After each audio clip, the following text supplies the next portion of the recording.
PS2 द्वितीय चरण के कार्यकाल के पश्चात इसे पृथक कर दिया जाएगा और इसके पृथकन के 1 सेकंड के पश्चात ही तृतीय चरण, जो कि उच्च निष्पादन वाला HPS 3 चरण है, ठोस नोदक पर आधारित चरण, इसका प्रज्वलन शुरू हो जाएगा।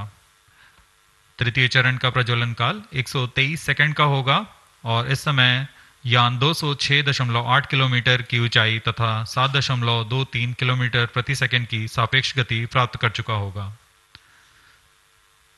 तृतीय चरण के कार्यकाल के पश्चात तृतीय चरण तथा चतुर्थ चरण सम्मिलित होकर कोस्ट फेज की शुरुआत करेंगे। इस दौरान कोई भी प्रज्वलन नहीं हो रहा होगा और यह कोस्ट फेज करीब 200 सेकंड्स तक जारी रहेगा।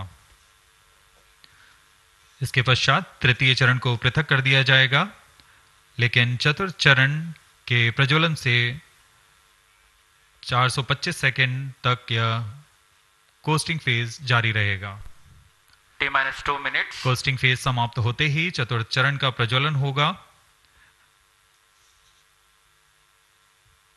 और यह वह अंतिम चरण है जो एक्सपोसैट उपग्रह को निर्धारित कक्षा पर लेकर जाएगा और उद्दिष्ट कक्षा में अंतक्षेपित करेगा। We are very close to the launch and let me quickly run you through the flight events. About the nominal flight timelines for the PSLV C-58 XPOSAT mission.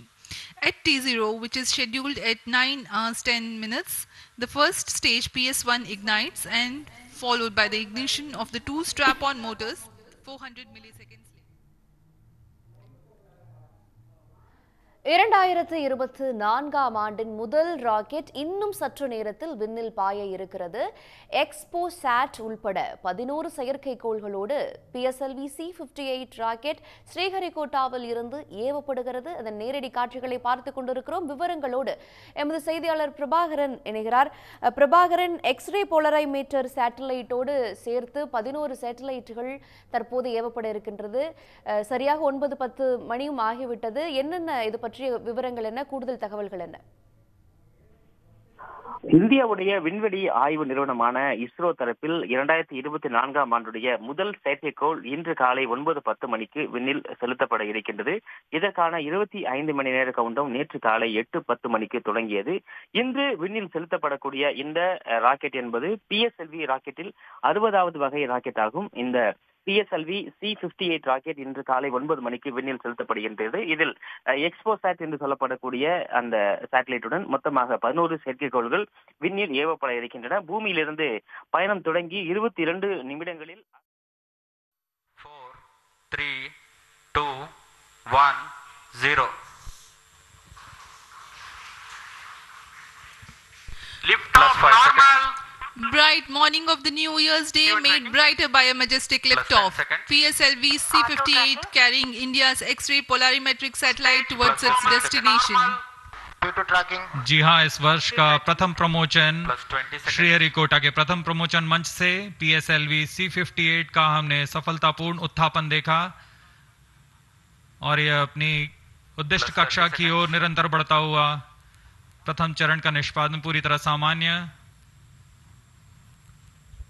Nominal thrusting by PS1 stage. Nominal burn time for the strap-ons is 70 seconds and the core motor for 109 seconds. इस समय यान अपने अधिकतम गतिक दाब से गुजरता हुआ प्रथम चरण का कुल प्रज्वलन काल 110 सेकंड का होगा। तत्पश्चात इसे यान से पृथक कर दिया जाएगा। Sharp tracking station currently tracking the flight.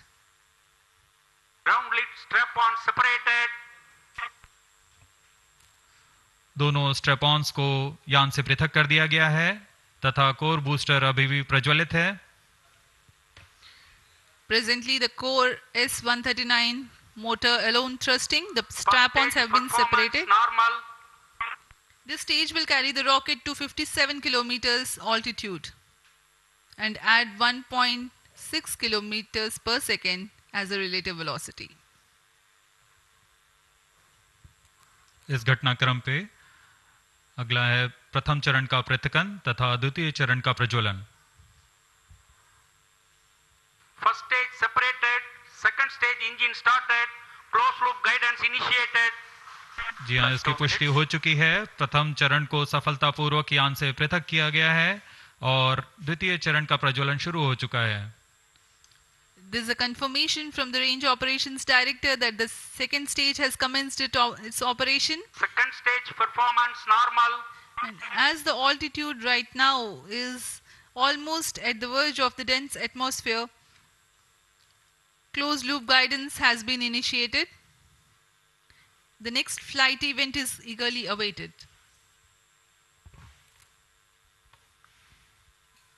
The next flight event is payload fairing separation.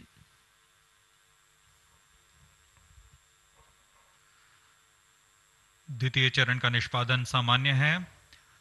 इसका कार्यकाल 152 सेकंड का होगा और इस दौरान यह कुल 800 किलो न्यूटन का प्रणोद उत्पन्न कर यान को उद्दिष्ट दिशा की ओर ले जाता है। इसकी पुष्टि हो चुकी है। ऊष्मा कवच को यान से पृथक कर दिया गया है। Second stage performance normal. There is a confirmation of payload fairing separation and a nominal thrusting by the second stage of PSLV. द्वितीय चरण तरल नोदक पर आधारित चरण है। इसमें UDMH और N2O4 को ईंधन की तरह इस्तेमाल किया जाता है। वर्तमान में विकास इंजन नामक इस द्वितीय चरण के इंजन द्वारा प्रणोद उत्पन्न किया जा रहा है।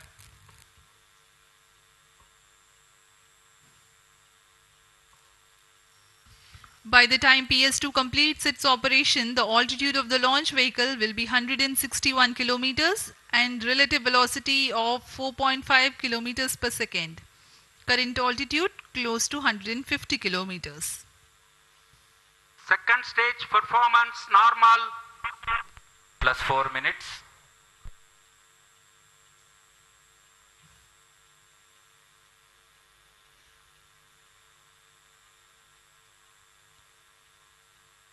यान पूरी तरह अपेक्षित पथ का अनुकरण करता हुआ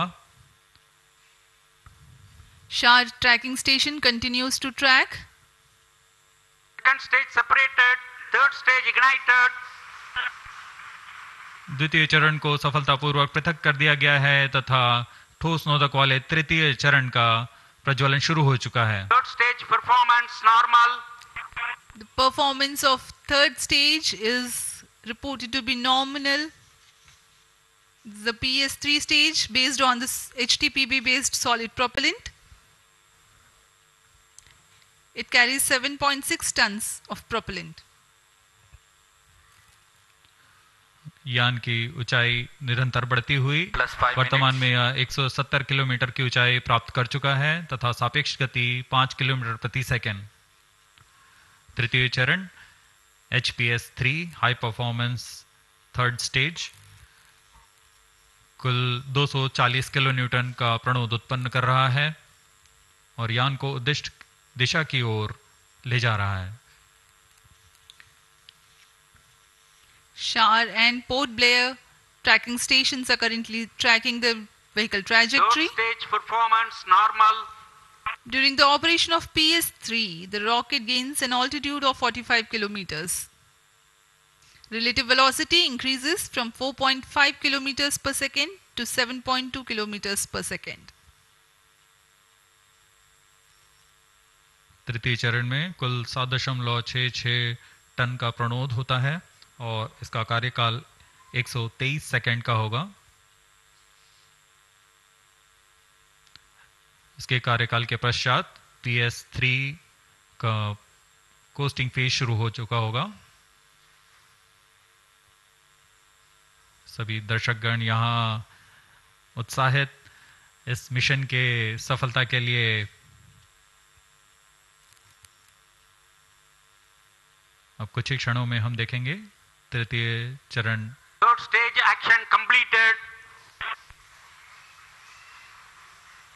तृतीय चरण का कार्यकाल समाप्त हो चुका है और इसके पश्चात ही combined hosting for approximately 200 seconds.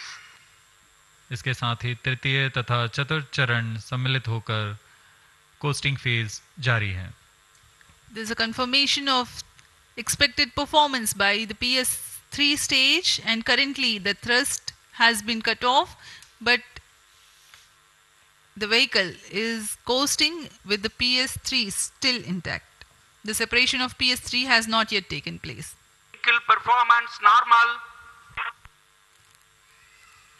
यह कोस्टिंग फेज 200 सेकंड्स तक जारी रहेगा। उसके पश्चात तृतीय चरण को यान से पृथक कर दिया जाएगा। The combined coasting continues for 200 seconds. Thereafter, the separation of PS3 takes place, but PS4 continues to coast for another 400 seconds.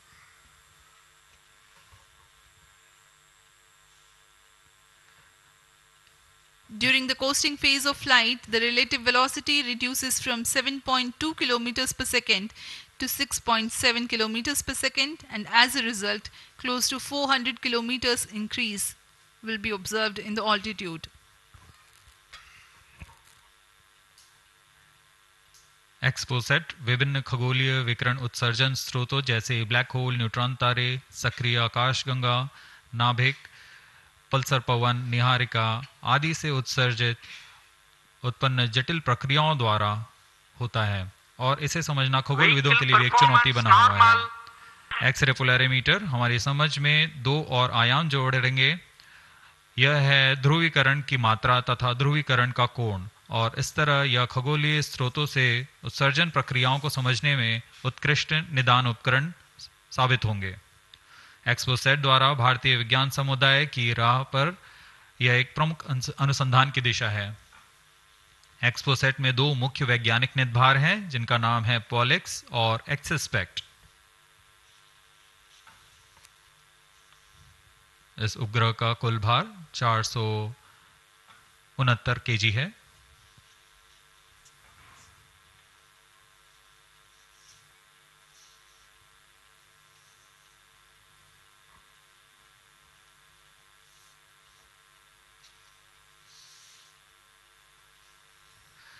इस मिशन में लगभग 145 केजी के वैज्ञानिक निदभार अंतरिक्ष प्रयोगों के लिए सफर कर रहे हैं।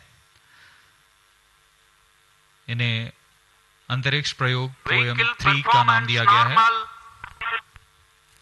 सर्वप्रथम poem PSLV orbit experiment module का सफल प्रयोग 30 जून 2022 को PSLV C53 द्वारा देखा गया था। फिर 22 अप्रैल 2023 को PSLV C55 द्वारा पोयम 2 का प्रयोग भी हमने देखा।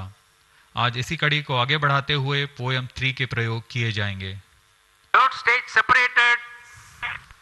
जी हाँ, इसकी पुष्टि हो चुकी है। तृतीय चरण को यान से पृथक कर दिया गया है। Vehicle in separated hosting for approximately 425 seconds plus 10 minutes.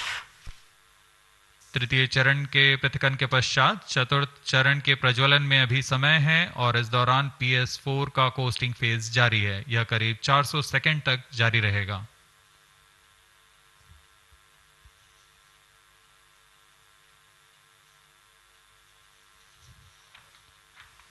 The PS4 is currently not operational, though it is in the coasting phase, which will continue for 425 seconds in all. Vehicle performance normal. The PS4 stage, when it ignites, will continue to burn for 247.5 seconds. Thereafter, the injection parameters of the spacecraft XPOSat will be achieved.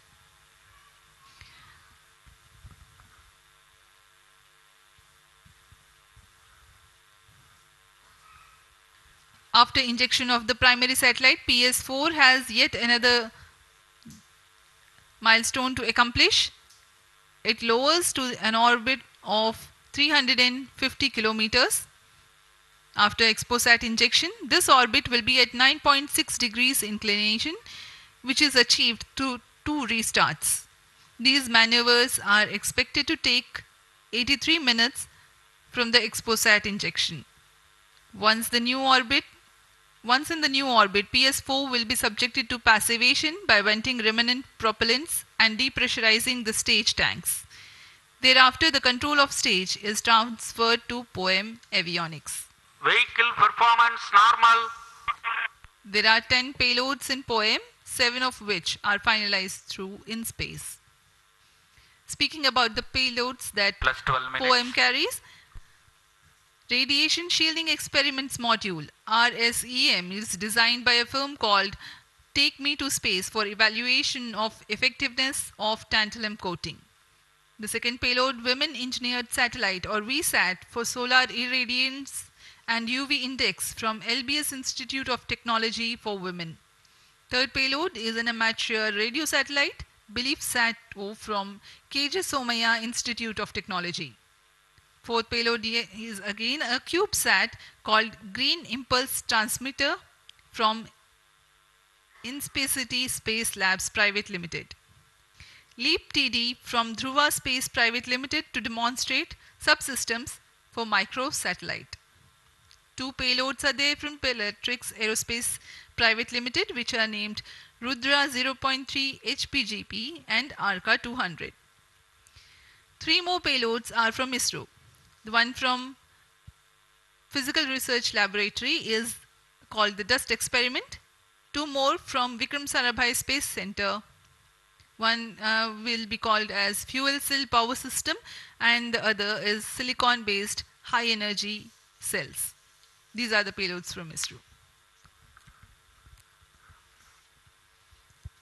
जहाँ भारत में सभी नववर्ष के स्वागत के लिए जश्न और मनोरंजन में लगे हुए थे, वहीं इसरो के वैज्ञानिक PSLV C58 प्रमोशन की तैयारियों में जुटे हुए थे।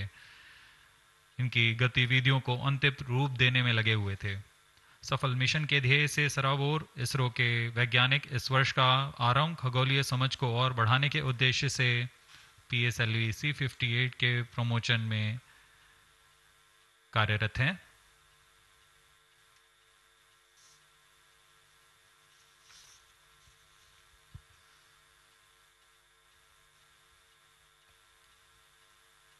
वर्तमान में यान की ऊंचाई 516 किलोमीटर,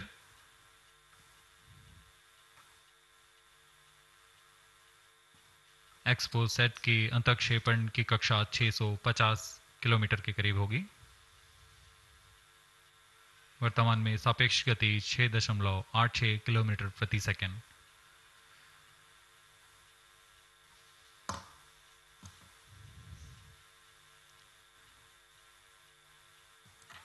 इस उपग्रह एक्सपोसैट के दो मुख्य नितभार हैं।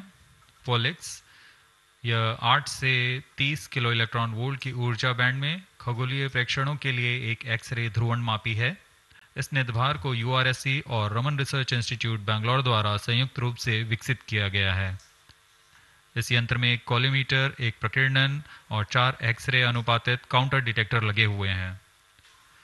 इस प्रकीर्णन को कम परमाणु द्रव्यमान वाले पदार्थ से बनाया गया है, जो आने वाली ध्रुवीकृत एक्सरे का विषमदैशिक थॉमस प्रकीर्णन करता है, ताकि एक समय में इस कॉलीमीटर के दृष्टि क्षेत्र को 3/3 डिग्री से सीमित किया गया है, ताकि एक समय में एक ही स्रोत उज्जवल हो सके। इस नितभार के 5 सालों के जीवन काल में 40 चमकीले खगोलीय स्रोतों का प्रेक्षण करने की अपेक्षा है। यह मध्यम एक्सरे ऊर्जा बैंड का पहला नितभार है जो ध्रुवण मापन के लिए समर्पित है। इसके अलावा एक और नितभार एक्सस्पेक्ट एक एक्सरे स्पेक्ट्रोस्कोपी और टाइमिंग नितभार है जो एक्सपोसैट में जा रहा है। यह सॉफ्ट एक्सरे स्पेक्ट्रम में त्वरित समय तथा संवर्धित स्पेक्ट्रम विभेदन प्रदान करेगा। यह पॉलिक्स का डेटा को इस्तेमाल करते हुए निरंतर उत्सर्जन में वर्णक्रमीय स्थिति परिवर्तन, लाइन फ्लक्स और प्रोफाइल में परिवर्तन, 0.8 से 15 किलो इलेक्ट्रॉन वोल्ट्स रेंज में उत्सर्जन की लंबी अवधि में निगरानी कर सकता है।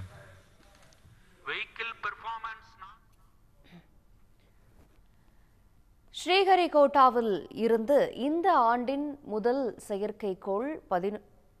ராக்கெட் செயற்கைக்கோள்களை தாங்கியவாறு ஏவப்பட்டிருக்கின்றது. விவரங்களோடு எமது செய்தியாளர் பிரபாகரன் இணைகிறார். பிரபாகரன், தற்பொழுது 4வது கட்டத்தை தாண்டி புவிவட்ட பாதையை நெருங்கிக் கொண்டிருப்பதாக புரிந்து கொள்ள முடிகிறது. விவரங்கள் என்ன?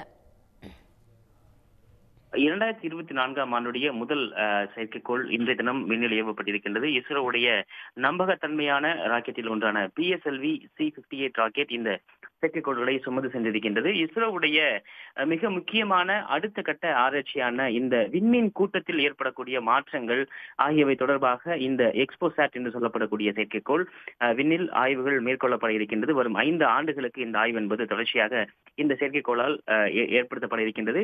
இதற்கு முன்பாக அமெரிக்காவுடைய நாசா விண்வெளி ஆய்வு மையம் மட்டுமே இந்த எக்ஸ்ரே பாலரிமெட்ரி எக்ஸ்ப்ளோரர் என்கின்ற ஒரு செயற்கைக்கோளை அனுப்பி இந்த விண்மீன் கூட்டங்கள் ஏற்படக்கூடிய அந்த கருந்துளைகள் மற்றும் அதில் ஏற்படக்கூடிய மாற்றங்கள் தொடர்பாக ஆய்வுகளை மேற்கொண்டு வருகின்றன. இதன் மூலமாக இன்றைய தினம் ராக்கெட்டை ஏவியதன் மூலமாக இந்தியா உலகிலேயே 2வது நாடாக இந்த எக்ஸ்ரே பாலரிமெட்ரி ஆய்வில் இறங்கி இருக்கின்றதை உலகம் எங்கில் இருக்கக்கூடிய விண்வெளி ஆய்வாளர்கள் மிக உன்னிப்பாக கவனித்து வருகின்றார்கள்.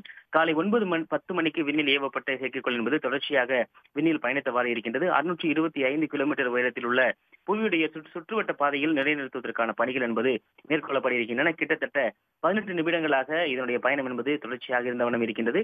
இன்னும் 4 நிமிடங்களில் அதனுடைய சுற்றுவட்ட பாதையை செயற்கைக்கோள் நெருங்க இருக்கின்றது. இதில் மிக முக்கியமாக இந்த PSLV ராக்கெட்டில் வடிவமைக்கப்பட்டிருக்கக்கூடிய எக்ஸ்பெரிமெண்டல் தற்பொழுது மேற்கொள்ளப்பட்டு வருகின்றது. 10 வகையான எக்ஸ்பெரிமெண்ட் என்பது இந்த செயற்கைக்கோளை அந்த சுற்றுவட்ட பாதையில் நிலைநிறுத்துவதற்கு முன்பாக எடுக்கப்பட வேண்டிய நடவடிக்கைகள் தொடர்பாக முழுமையாக ஆய்வுகள் என்பது மேற்கொள்ளப்பட இருக்கின்றது. இந்த மிக முக்கியமாக இந்த செயற்கைக்கோள் என்பது பிரபஞ்சத்துடைய மிக முக்கிய கதிர்களாக இருக்கக்கூடிய காஸ்மிக் எக்ஸ்ரே கதிர்களை ஆராய்ச்சி செய்ய இருக்கின்றது. இதற்காக இந்த செயற்கைக்கோளில் போலிக்ஸ் அதே போல எக்ஸ்பெக்ட் என்கின்ற 2 கருவிகள் பொருத்தப்பட்டிருக்கின்றன. இரண்டும் இந்த பிரபஞ்சத்தில் இந்த பிறக்கக்கூடிய அந்த காஸ்மிக் கதிர்கள் எந்த அளவில் இருக்கின்றன, எந்த இடத்தில் உருவாகின்றன, ஒரு பெரிய அளவில் இருக்கக்கூடிய ஒரு நட்சத்திரம் அது இறப்பதற்கு முன்பாகவோ அல்லது அந்த பகுதியில் ஏற்படக்கூடிய மாற்றங்கள் மூலமாக ஏற்படக்கூடிய அந்த கருந்துளைகள் பெரிய அளவில் ஒரு ஈர்ப்பு விசையை கொண்டிருக்கும். பிரபஞ்சத்தில் எந்த கோள்களுக்கும் இல்லாத அளவில் ஒரு பெரிய ஒரு ஈர்ப்பு விசை என்பது அது இருக்கும். அந்த இடத்தில் ஏற்படக்கூடிய மாற்றங்கள் என்ன என்பது தொடர்பாக இந்த செயற்கைக்கோள் என்பது ஆய்வுகள் மேற்கொள்ளப்பட இருக்கின்றது. மிக முக்கியமாக விண்மீன் மண்டலத்துடைய மையப்பகுதியில் இருந்து கொண்டு தன்னுடைய ஈர்ப்பு விசையால் மொத்த விண்மீன் மண்டலத்தை இயக்கி வரக்கூடிய மேசிவ் கருந்துளைகள் மற்றும் இதன் மூலமாக இருக்கக்கூடிய நட்சத்திரங்கள் மற்றும் சூரிய குடும்பங்களை விளக்கக்கூடிய சிறிய அளவிலான கருந்துளைகள் வரை இந்த ஆராய்ச்சி என்பது எக்ஸ்போசாட் என்கின்ற இந்த செயற்கைக்கோள் மேற்கொள்ள இருக்கின்றது. மிக முக்கியமாக தொடர்ச்சியாக ஓராண்டுக்குள்ளாக ஆதித்யா எண்1, சந்திராயன் 3 ஆகிய செயற்கைக்கோள்களை தொடர்ச்சியாக இந்த சேட்டலைட் எக்ஸ்போசாட் என்கின்ற இந்த சேட்டலைட் இன்றைய தினம் விண்ணில் ஏவப்பட்டிருக்கின்றது. 22வது நிமிடத்தில் தன்னுடைய சுற்றுவட்ட பாதையில் செயற்கைக்கோள் என்பது நிலைநிறுத்தப்பட இருக்கின்றது. அதன் தொடர்ச்சியாக இந்த பயணங்கள் என்பது அதனுடைய சுற்றுவட்ட பாதையில் இயக்குவது மட்டுமல்லாது ஆராய்ச்சிகளையும் தொடர்ச்சியாக மேற்கொள்வதற்கான நடவடிக்கைகளை இஸ்ரோ மேற்கொண்டு வருகின்றது. இதில் இருக்கக்கூடிய 2 கருவிகள் மூலமாக இந்த கருந்துளைகள் மற்றும் அதிலிருந்து வெளிப்படக்கூடிய அந்த காஸ்மிக் எக்ஸ்ரே கதிர்கள் எந்த இடத்தில் சரியாக வருகின்றது, எந்த கோணத்தில் செல்கின்றது, அதிலிருந்து ஏற்படக்கூடிய ஈர்ப்பு விசை மூலமாக அதிக இருக்கக்கூடிய அந்த விண்மீன் மண்டலம் அதே போல அந்த கோள்களில் ஏற்படக்கூடிய மாற்றங்கள் அதே போல மிக முக்கியமாக கூடுதலாக அனுப்பப்படக்கூடிய செயற்கைக்கோள்கள் மூலமாக இந்த சூரிய கிரகணம் மற்றும் சந்திர கிரகணம் ஆகிய நேரத்தின் பொழுது பூமியிலிருந்து வெளிப்படக்கூடிய அந்த கதிர்கள் அதனுடைய பாதிப்புகள் அது எந்த அளவிற்கு ஒரு மாற்றத்தை ஏற்படுத்துகின்றது என்பது தொடர்பாக ஒரு விரிவான ஆய்வுகள் என்பது மேற்கொள்ளப்பட இருக்கின்றன. இந்த எக்ஸ்ரே பாலரிமெட்ரி ஆய்வு என்பது உலகில் 2வது நாடாக இந்தியாவும் அங்கம் வகிக்கும் என்று விஞ்ஞானிகள் நம்பிக்கை தெரிவிக்கின்றார்கள். உலகமே இந்த விண்வெளி பயணத்தை உற்று நோக்குகின்றது. தொடர்ச்சியாக அந்த செயற்கைக்கோள்களை சுமந்து செல்லக்கூடிய PSLV ராக்கெட்டில் அந்த ராக்கெட்டை சரியான அதாவது செயற்கைக்கோளை சரியான சுற்றுவட்ட பாதையில் நிலைநிறுத்தக்கூடிய அந்த ஆர்பிட்டர் லான்ச் என்கின்ற அந்த மாடியூல் இது தற்பொழுது சோதனை செய்யப்படுகின்றது. 4வது கட்டமாக இயங்கி வரக்கூடிய அந்த மாடியூல் மூலமாக பல்வேறு சோதனைகளை ஏற்கனவே இஸ்ரோ செய்து வருகின்றது. ஒவ்வொரு முறை PSLV ராக்கெட் விண்ணில் ஏவப்படும் பொழுது கூட இந்த எக்ஸ்பெரிமெண்ட் கூடுதலாக புதிதாக அதில் நடவடிக்கைகளை மேற்கொள்வது தொடர்பான ஆய்வுகளை இஸ்ரோ மேற்கொள்ளும். அதன் பகுதியாக இன்றைய தினம் இந்த 4ஆம் கட்ட பயணத்தின் பொழுது அந்த கூடுதல் சோதனைகள் என்பது மேற்கொள்ளப்பட இருக்கின்றன. சரியாக 22வது நிமிடத்தில் 650 கிலோமீட்டர் சுற்றுவட்ட பாதையில் நிலைநிறுத்தப்பட்டதன் பின்பாக சில நிமிடங்களில் அதனுடைய நடவடிக்கை என்பது தொடங்கும். இதை பெங்களூரில் இருக்கக்கூடிய இஸ்ரோவுடைய தலைமை அலுவலகத்திலிருந்து அதனை கட்டுப்பாட்டு அலுவலகத்திலிருந்து தொடர்ச்சியாக விஞ்ஞானிகள் கண்காணிக்கக்கூடிய பணியில் ஈடுபடுவார்கள். இதற்கான நடவடிக்கைகள் தொடங்கி வருகின்றன. தற்பொழுது ராக்கெட் செயற்கைக்கோளை சுமந்து கொண்டு அதனுடைய சுற்றுவட்ட பாதையை நெருங்கி வருகின்றது. அங்கு நெருங்கியதும் இதனுடைய இருபுறமும் அமைக்கப்பட்டிருக்கக்கூடிய அந்த சோலார் பேனல்கள் மூலமாக அதனுடைய செயல்பாடுகள் என்பது தொடங்கும். அங்கிருந்து வரக்கூடிய சமிக்கைகள் மூலமாக சரியான சுற்றுவட்ட பாதையில் நிலைநிறுத்தப்பட்டதை ஸ்ரீஹரிகோட்டாவில் உள்ள விண்வெளி ஆய்வு மையத்தில் உள்ள விஞ்ஞானிகள் உறுதி செய்வார்கள். தொடர்ச்சியாக அதனுடைய நடவடிக்கைகள் என்பது தொடங்கும். மிக முக்கியமாக இந்த பூமிக்கு மிக அருகில் இருக்கக்கூடிய இந்த செயற்கைக்கோள்கள் மூலமாக பூமியுடைய பின்புறத்தில் இருக்கக்கூடிய இது போன்ற பாதிப்புகள், அதே போல இந்த நட்சத்திர கூட்டங்கள், விண்மீன் கூட்டங்களில் ஏற்படக்கூடிய இந்த பிரபஞ்சத்தில் ஏற்படக்கூடிய நடவடிக்கைகளை மிக துல்லியமாக தெரிந்து கொள்ளக்கூடிய ஒரு நடவடிக்கைகளில் இந்த எக்ஸ்ரோ பாலினமெட்ரி சேட்டலைட் உதவும் என்று இஸ்ரோ விஞ்ஞானிகள் நம்பிக்கை தெரிவிக்கின்றார்கள். மேலும் இந்த கருந்துளைகள் அதனுடைய அடுத்தடுத்த கட்ட மாற்றங்கள் மூலமாக இந்த இஸ்ரோவுடைய ஒரு தொலைநோக்கு விண்வெளி ஆய்வு என்பது இதன் மூலமாக அதனுடைய இலக்கு என்பது மேலும் சென்றடைவதற்கான வாய்ப்பு இருப்பதாக இஸ்ரோ விஞ்ஞானிகள் நம்பிக்கை தெரிவிக்கின்றார்கள். நன்றி பிரபாகரன், விரிவான தகவல்களை வழங்கியமைக்கு. உள்ளபடியே விண்ணியல் ஆய்வில் ஒரு முக்கிய மைல்கல்லாக இந்த எக்ஸ்போசாட் திகழும் என்பதில் எந்தவித மாற்று கருத்தும் இல்லை. உடனுக்குடன் செய்திகளை தெரிந்து கொள்ள சன் நியூஸ் பெல் ஐகானை கிளிக் பண்ணுங்க.